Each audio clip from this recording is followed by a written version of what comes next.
Да, многие еще, знаете, мне что предъявляли во всех этих комментариях, что, мол, где он был, когда в январе были события? Я вам расскажу.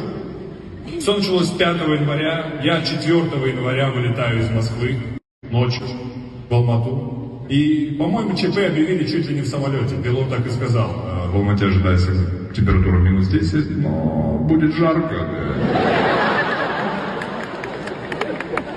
Я жене еще говорю, я поехал по работе. Она новости читает и говорит: это, блядь, твоя работа, блядь.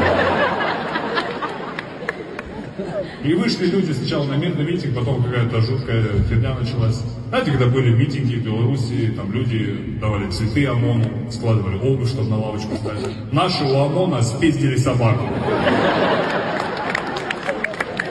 Я эти видео смотрел, собака в ахуе. А я вам зачем вообще? Я тут не из-за политических